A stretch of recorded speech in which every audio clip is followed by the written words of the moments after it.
ನಮಸ್ಕಾರ ವೀಕ್ಷಕರೇ, ನಾನು ರೇಷ್ಮಾ. ನೀವು ನೋಡ್ತಾ ಇದ್ದೀರಾ ಕರ್ನಾಟಕ ಪವರ್ ಟಿವಿ ನ್ಯೂಸ್. ಇದೀಗ ಈ ದಿನದ ಪ್ರಮುಖ ಹೆಡ್ಲೈನ್. ಗಿಣಿಗೇರಿ ಗ್ರಾಮದ ಸರ್ಕಾರಿ ಮಾದರಿ ಹಿರಿಯ ಪ್ರಾಥಮಿಕ ಶಾಲೆಯಲ್ಲಿ ಎಐಡಿವೈಒನ 59ನೇ ಸಂಸ್ಥಾಪನಾ ದಿನದ ಅಂಗವಾಗಿ ಸಸಿ ನೆಡುವ ಕಾರ್ಯಕ್ರಮವನ್ನು ಮಾಡಲಾಯಿತು. ಈ ಸಂದರ್ಭದಲ್ಲಿ ಎಐಡಿವೈ ಜಿಲ್ಲಾ ಕಾರ್ಯದರ್ಶಿ ಶರಣು ಪಾಟೀಲ್ ಮಾತನಾಡಿ, ಗಿಣಿಗೇರಿ ಗ್ರಾಮದ ಸುತ್ತಮುತ್ತ ಹಲವಾರು ಕೈಗಾರಿಕೆಗಳಿದ್ದು ಅವುಗಳಿಂದ ಬರುವ ಹೊಗೆಯಿಂದಾಗಿ ಸುತ್ತಮುತ್ತಲಿನ ವಾತಾವರಣ ತುಂಬಾ ಕಲುಷಿತಗೊಳ್ಳುತ್ತಿದೆ ಹಾಗೂ ಜನರ ಆರೋಗ್ಯದ ಮೇಲೆ ದುಷ್ಪರಿಣಾಮ ಉಂಟು ಮಾಡುತ್ತಿದೆ. ಸಾಮಾನ್ಯ ಜನರು ಮಾಡುವ ಮಾಲಿನ್ಯಕ್ಕಿಂತ ಬೃಹತ್ ಕೈಗಾರಿಕೆಗಳಿಂದ ಆಗುವ ಮಾಲಿನ್ಯ ಅಪಾರವಾಗಿದೆ. ಆದರೆ ಅದನ್ನ ಹೇಳದ ಸರ್ಕಾರಗಳು ಸಾಮಾನ್ಯ ಜನರು ಮಾಡುವ ಚಿಕ್ಕ ಪುಟ್ಟ ಮಾಲಿನ್ಯವನ್ನ ಎತ್ತಿ ತೋರಿಸುತ್ತವೆ. ಕೈಗಾರಿಕೆಗಳ ಬಗ್ಗೆ ಕಟ್ಟುನಿಟ್ಟಿನ ಕ್ರಮ ಕೈಗೊಳ್ಳುವುದು ಒಂದು ಕಡೆಯಾದರೆ, ಮತ್ತೊಂದು ಕಡೆ ಸರ್ಕಾರ ಪರಿಸರದ ಬಗ್ಗೆ ಜಾಗೃತಿ ಮೂಡಿಸುವ ಕಾರ್ಯಕ್ರಮವನ್ನ ಮಾಡಬೇಕು. ಅದೇ ರೀತಿ ಶಾಲೆಯ ಮಕ್ಕಳು ಹೆಚ್ಚಿನ ಗಿಡಗಳನ್ನು ಬೆಳೆಸುವ ಕೆಲಸಕ್ಕೆ ಮುಂದಾಗಬೇಕು ಎಂದು ಮನವಿ ಮಾಡಿದರು.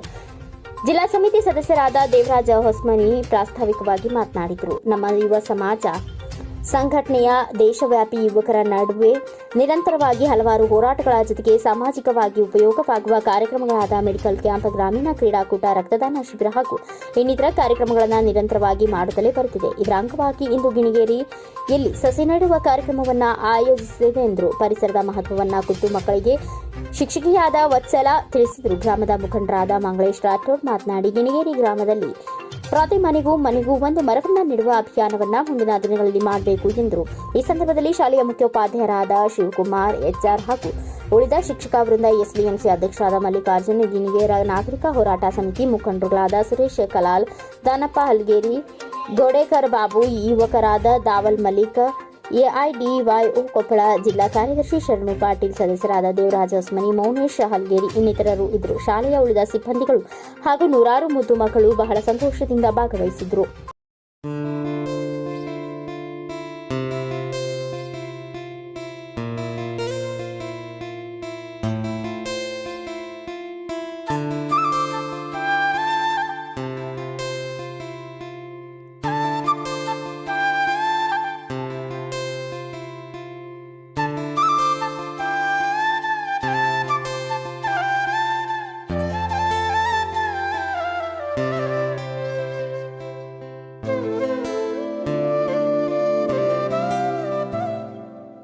ಬರೋ ಧೂಳಿಂದ ಅರ್ಥ ಆಯ್ತಾ?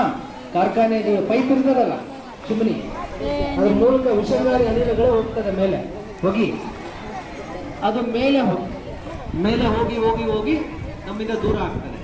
ಗಿಡಗಳು ಹೆಚ್ಚಿದ್ರೆ ಏನಾಗ್ತದೆ, ಅದು ಇನ್ನೂ ಕಮ್ಮಿ ಆಗ್ತದೆ. ಇಲ್ಲಾಂದ್ರೆ ಏನಾಗ್ತದೆ, ಅದು ನಮ್ಮ ಸುತ್ತಮುತ್ತ ಜಾಸ್ತಿ ಉಳ್ಕೊಳ್ತದೆ. ನಾವೇನ್ ಮಾಡ್ತೀವಿ, ಗಾಳಿನ ಆಮ್ಲಜನಕ ತಗೊಳ್ತೀವಲ್ಲ, ಬರೀ ಆಮ್ಲಜನಕ ತಗೊಳ್ಳಲ್ಲ, ಗಾಳಿ ತಗೊಂತೀವಿ. ಅದ್ರಾಗ ಆಮ್ಲಜನಕ ಬಳಸ್ಕೊಳ್ತದೆ ನಮ್ಮ ದೇಹ. ಆ ಗಾಳಿಲಿ ಆಮ್ಲಜನಕ ಜೊತೆಗೆ ವಿಷಕಾರಿ ಅನಿಲಗಳು ದೇಹ ಸೇರ್ಕೊಳ್ತದೆ. ಅದು ಮುಂದೆ ಸಮಸ್ಯೆ ಕ್ರಿಯೇಟ್ ಮಾಡ್ತದೆ. ಹಾಗಾಗಿ ಈಗ ನೀವು ಚಿಕ್ಕವರಿದ್ದೀರಲ್ಲ, ನೀವೆಲ್ಲರೂ ಈ ವಯಸ್ಸಿಗೆ ಬರೋಷ್ಟರಲ್ಲಿ ಗಿಣಿಗೇರಾಗ ಅಟ್ಲೀಸ್ಟ್ ಒಂದು 500 ಗಿಡ ಬೆಳೆದಿರ್ಬೇಕು. ಅರ್ಥ ಆಯ್ತಾ? ಈಗ ಗಿಡ ಹಾಕಿದ್ರೆ ಒಂದು 10 ವರ್ಷಕ್ಕೆ ದೊಡ್ಡದಾಗುತ್ತದೆ. 10 ವರ್ಷಕ್ಕೆ ನೀವು ದೊಡ್ಡವರಾಗ್ತೀರಿ. 10 ವರ್ಷ ಅನ್ನೋಷ್ಟರಲ್ಲಿ ಒಂದು 500 ಹೊಸ ಗಿಡ ಬಂದಿರ್ಬೇಕು ಗಿಣಿಗೇರಾಗ. ಮಾಡ್ತೀರಾ? ಸೊ ಇವತ್ತೊಂದು 15-20 ಗಿಡಗಳು ನಾವಿಲ್ಲಿ ನೆಡ್ತೀವಿ. ಆ ಗಿಡನ ಸಾಕೋದು ನಿಮ್ಮ ಕೆಲಸ. ಅರ್ಥ ಆಯ್ತಾ? ಸಾಕಷ್ಟು ಮಾಡ್ತಾ ಇದೆ. ಇವತ್ತು ನೋಡಿರ್ಬೋದು, ಇಡೀ ಕರ್ನಾಟಕದಾದ್ಯಂತ ಹಾಗೂ ಇಡೀ ಭಾರತದಾದ್ಯಂತ ನಮ್ಮ AIDYO all India democratic youth organisation ನಿರಂತರವಾಗಿ ಇವತ್ತು ರಕ್ತದಾನ ಶಿಬಿರ ಆಗಿರ್ಬೋದು, ನೇತ್ರದಾನ ಶಿಬಿರ ಆಗಿರ್ಬೋದು, ಅವುಗಳನ್ನ ಆಲ್ ಇಂಡಿಯಾ ಮಟ್ಟದಲ್ಲಿ ನಿರಂತರವಾಗಿ ಪ್ರತಿ ವರ್ಷ ಹಮ್ಮಿಕೊಂಡು ಬರ್ತಾ ಇದೆ.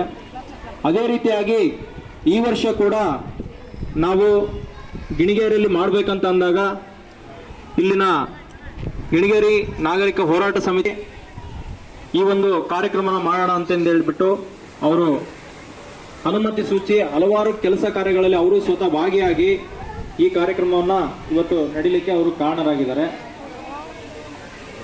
ಅದರ ಜೊತೆಗೆ ಇವತ್ತು ಈ ಶಾಲೆಯಲ್ಲಿ ಯಾಕೆ ಇವತ್ತು ನಾವು ಮಕ್ಕಳ ಮುಂದೆ ಇಂಥ ಕಾರ್ಯಕ್ರಮಗಳನ್ನ ಮಾಡ್ತಾ ಇದ್ದೀವಿ ಅಂದರೆ, ಇವತ್ತು ಆದರ್ಶಗಳು ಕೂಡ ಇವತ್ತು ಒಳ್ಳೆಯದಾಗಿ ಬೆಳಿಬೇಕು.